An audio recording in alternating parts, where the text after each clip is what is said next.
लड़ेंगे और लड़ेंगे और जीतेंगे। हम हमारा हक मांगते हैं, नहीं किसी से भीख मांगते, हम हमारा हक मांगते हैं। नहीं किसी से भीख मांगते। आदिवासी नारी कैसी हो, आदिवासी नारी कैसी हो, आदिवासी नारी कैसी हो, हम हमारा हक मांगते हैं, हम हमारा हक मांगते हैं। नहीं किसी से भीख मांगते। सरकार हमसे डरती है। हाय हाय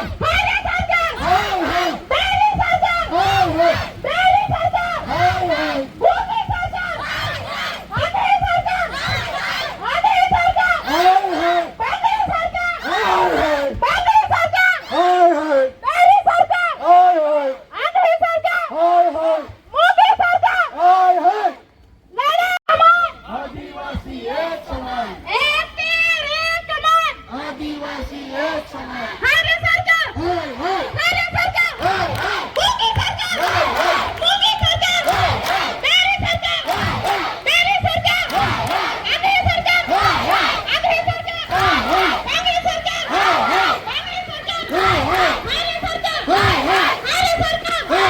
विद्यार्थियों स्कॉलरशिप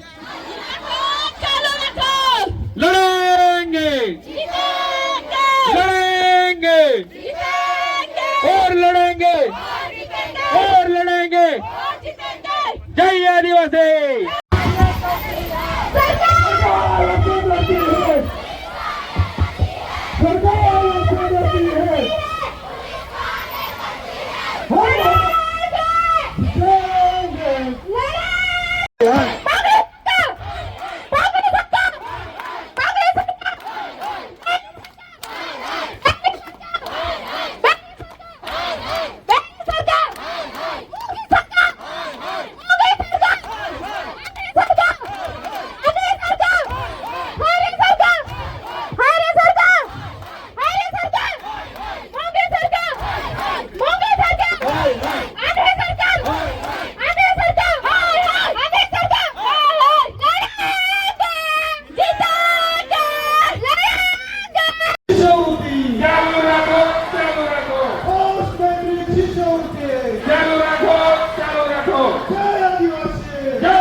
आदिवासी नारी कैसी हो,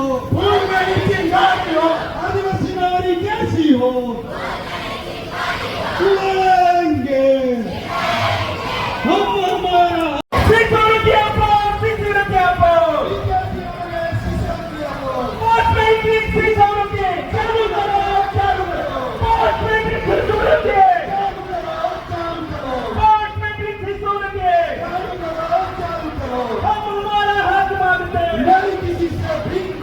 हम हमारा हक मांगते हैं, नहीं किसी से भी।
હંમેશા સાથ સહકાર આપનાર વાંસદા ચીખલીના ધારાસભ્ય શ્રી અનંતભાઈ પટેલ સાહેબ, પુનાજી ગામિત સાહેબ, મારા અંગત સાથી મિત્ર યુસુફ ગામિત, મંચસ્થ તમામ મહાનુભાવો જેઓ ફક્ત તમને તમારી હક અને અધિકારની લડાઈમાં જીત અપાવવા માટે આવ્યા છે, કારણ કે હાર આદિવાસી સમાજને મંજૂર નથી.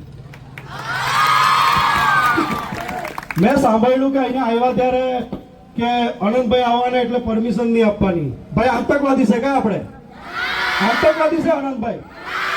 આજ અનંતભાઈની આગેવાનીમાં 16 જેટલી રેલી કરી અને સરકારને ઘૂંટણીએ પાડી દીધી. આમાં પણ આપણે પાડી દઈશું.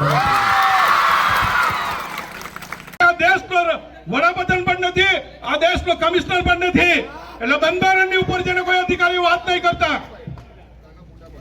ન તો બંધારણની રીએ તમને બી અમને કોર્ટમાં લઈ જતા આવડે છે. એટલે વિદ્યાર્થીઓ કોઈના વાતમાં નથી આવવાનું. અને પક્ષાપક્ષીથી ઉપર એને સમાજના દરેક આગેવાનોને હું કહેવા માંગુ છું કે આપણા બાળકોનો ભવિષ્યનો પ્રશ્ન છે. એમાં સરકાર કોની છે, સરકાર કોની નથી એ નથી જોવાનું, પણ આ અધિકારો માટે તમામ આગેવાનો એક પંચ પર આવીને લડાઈ લડે એવો આગ્રહ રાખું છું. અનંતભાઈ, માજી ધારાસભ્ય શ્રી પુનાજી ગામિત, મંચસ્થ મહાનુભાવો, બધાનું નામ નથી લેતો, પણ આજે આપણે અહીં બેઠા છે બહુ ગંભીર પ્રશ્ન માટે બેઠા છે. મિત્રો, શિષ્યવૃત્તિ બંધ કરવાનું કારણ કે આદિવાસીને શિક્ષણથી વંચિત કરવાનું છે.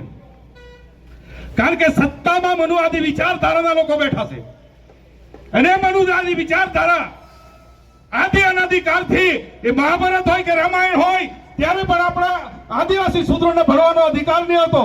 પણ આ દેશની અંદર ભારત દેશનું બંધારણ અમલમાં છે, સંવિધાન અમલમાં છે, એટલા માટે એ લોકો એન કેન પ્રકારે આદિવાસીના વિદ્યાર્થીઓ કઈ રીતે ભણવામાં પાછા પડે એ રીતના ષડયંત્ર કરી રહ્યા છે.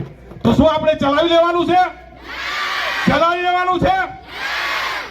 સાથે સાથે સરકાર અને સારા સંચાલકો, કોલેજ સંચાલકોને પણ હું ચેતવણી આપું છું કે જો આદિવાસી વિદ્યાર્થીઓને ભણવા દેવામાં નહીં આવશે તો તમે લાખો કરોડ રૂપિયા ખર્ચીને સેલ્ફ ફાઇનાન્સ કોલેજો ઊભી કરી છે ને, એ કોલેજોને પણ અમે તારા મારી દઈશું. એના માટે આપણે તૈયાર રહેવું પડશે. જો વિદ્યાર્થીઓને સ્કોલરશીપ ની મળશે તો આદિવાસી વિદ્યાર્થીઓ પાસે એટલા પૈસા નથી કે ફી ભરીને ભણી શકવાનો છે. એના માટે સારા સંચાલકોએ પણ રજૂઆત સરકારને કરવી જ પડશે. જો તમે રજૂઆત નહીં કરશો તો તમારા કોલેજને તારા અક્ષર લખી લેવ. આવનારી 26મી જાન્યુઆરી છે, 26મી જાન્યુઆરી સુધીમાં એનો કઈ નિર્ણય સરકાર નહીં આપે તો આવનારા દિવસોમાં તમારા ખાનગી કોલેજોને આપણે તારા પણ મારવા પડશે. આનંદભાઈ, ને કાર્યક્રમ આપણે અવશ્ય કરવો જ પડશે. સાથે સાથે મને અહીં જાણવા મળ્યું કે 2 દિવસથી વહીવટીતંત્ર આદિવાસી વિદ્યાર્થીઓ માટે રેલી છે, કોઈ રાજકારણની રેલી નથી.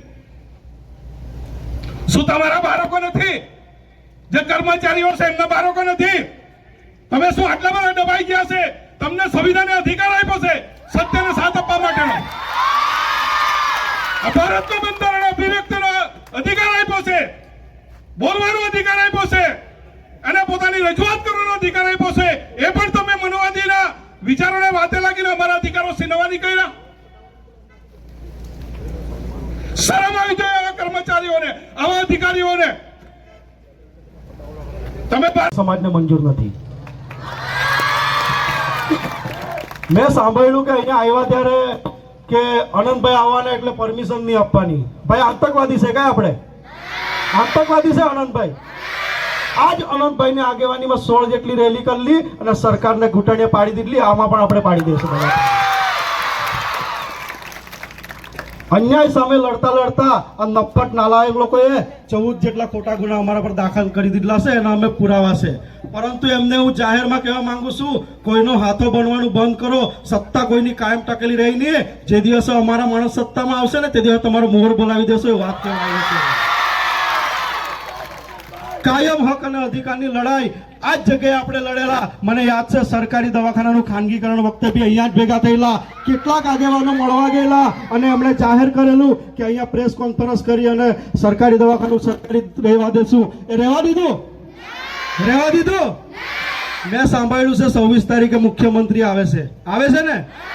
તો શું કરવાનું? આપણે જવાબ લેવા જવાનું કે નહીં જવાનું? હું તો તૈયાર છું. તમે તૈયાર છો? તૈયાર છો તમે? અમને કહી દેવાનું 26 તારીખ પહેલા અમારી આ પોસ્ટ મેટ્રિક શિષ્યવૃત્તિ ચાલુ કરી દેજો ને તમામ શેરનીઓ આવી જશે તારી પાસે જવાબ લેવા માટે. દરેક જગ્યાએ અન્યાય સામે લડ્યા છે. આજ અનંત પટેલ અમારા ધરમપુરમાં લડેલો કોલેજના વિદ્યાર્થીઓ માટે, રાતોરાત 1000 ટેબ્લેટ આવી ગયેલા વિદ્યાર્થીઓ માટે અનંતભાઈ આજ અનંતભાઈ લડ્યો. પાર તાપે રિવર લીગમાં લડ્યો. આશા વર્કર બહેનો માટે લડ્યો. આંગણવાડી બહેનો માટે લડ્યો. ટેટ ટાટ ઉમેદવારો માટે લડ્યો. આજે તમારા હક અને અધિકારની લડાઈની વાત હોય ત્યાં પણ એક મરદ માણસ આવીને બેઠો છે. મરદ સાથે મરદ ઉભા છે. આ ભાઈલાઓની અમને જરૂર નથી. એ કહેવા માટે આવ્યો છું અહીંયા તમામને કેમ શું આ હક અને અધિકારની લડાઈ તો આપણે જીતીશું અને જીતીશું. પણ જ્યાં પણ બીજી જગ્યાએ બી કોઈ જગ્યાએ કોઈને અન્યાય થાય ને, આજે આ ફક્ત તમારી લડાઈ છે એટલા એવા એવું નથી.